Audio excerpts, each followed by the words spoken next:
एक अच्छी डरावनी कहानी का मजा किसमें है? उसके सस्पेंस में है ना। पर ये सस्पेंस आखिर बनता कैसे है?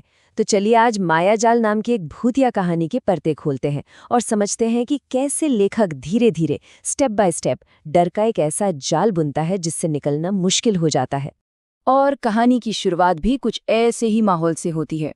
सोचिए, कड़ाके की ठंड है, कुछ दोस्त आग के चारों ओर बैठे हैं और जिद कर रहे हैं कि कोई असली रोंगटे खड़े कर देने वाली कहानी सुनाए।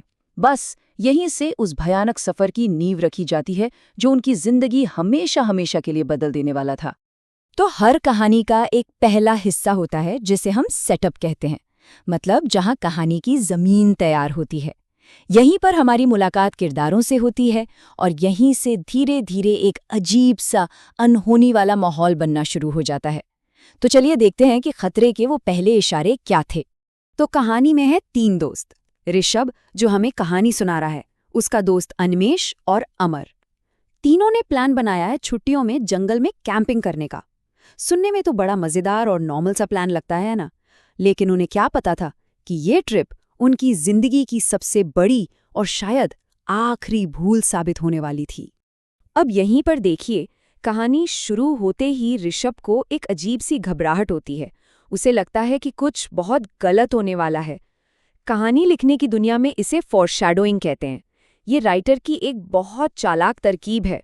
वो शुरू में ही हमारे दिमाग में शक का एक छोटा सा कीड़ा डाल देता है, ताकि हम पूरी कहानी में एक अजीब सी बेचैनी महसूस करें कि अब क्या होगा, अब क्या होगा।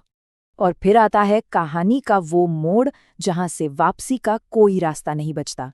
रास्ते में उन्हें एक बुजुर्ग मिलते हैं जो उन्हें साफ साफ सीधे शब्दों में चेतावनी देते हैं कि आगे मत जाओ, खतरा है। पर होता है ना, जब बुरा वक्त आता है तो अक्ल काम करना बंद कर देती है। दोस्तों ने उनकी बात को हवा में उड़ा दिया और आगे बढ़ गए। बस समझ लीजिए यहीं उनकी किस्मत पर ताला लग गया। तो अब कहानी उस हिस्से में आ गई है जहां से चीजें हाथ से निकलने लगती हैं। अब सिर्फ एक बुरी फीलिंग नहीं है, बल्कि पूरा माहौल, पूरी कुदरत ही उनके खिलाफ हो जाती है। और यही बिगड़ता मौसम उन्हें एक ऐसा फैसला लेने पर मजबूर कर देता है जो उन्हें सीधे मौत के मुंह में धकेल देगा। यहाँ कहानी की रफ्तार अचानक से बहुत तेज हो जाती है। जरा सोचिए, कुछ ही मिनटों के अंदर एक मजेदार पार्टी जिंदा बचने की लड़ाई में बदल जाती है। लेखक एक के बाद एक मुसीबतें फेंकता है। पहले भयानक तूफान, फिर आग का बुझना और फिर उनके टेंट का तबाह हो जाना।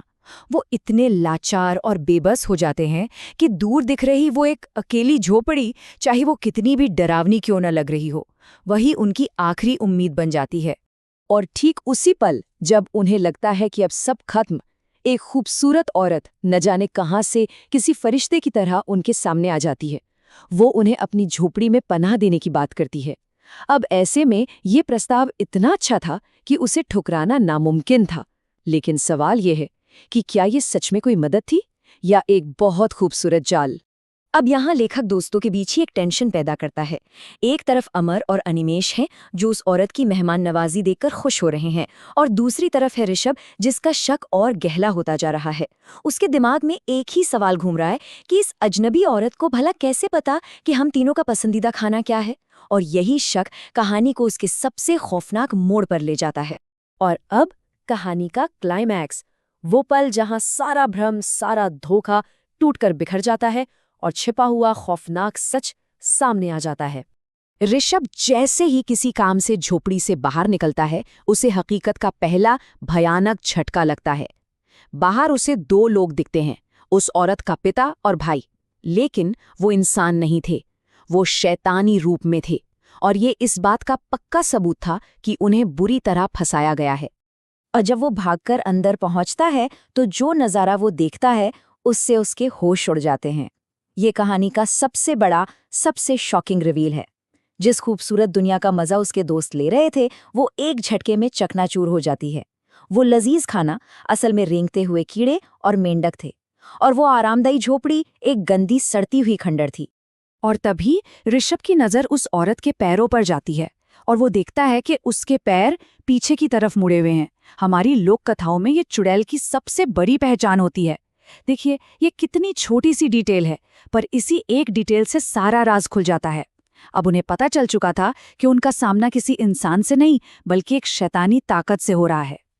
तो अब सच सामने आ चुका है और बचने का सिर्फ एक ही रास्ता है, भागो। कहानी का ये हिस्सा उन दोस्तों की जान बचाने की जद्दोजहद के बारे में है, उस खौफनाक जाल से निकलने की एक हताश कोशिश। लेकिन क्या भागना इतना आसान था? बिल्कुल नहीं। पूरा का पूरा शैतानी खानदान उन्हें रोकने के लिए तैयार खड़ा था। उनकी जीप स्टार्ट ही नहीं हो रही थी। क्यों?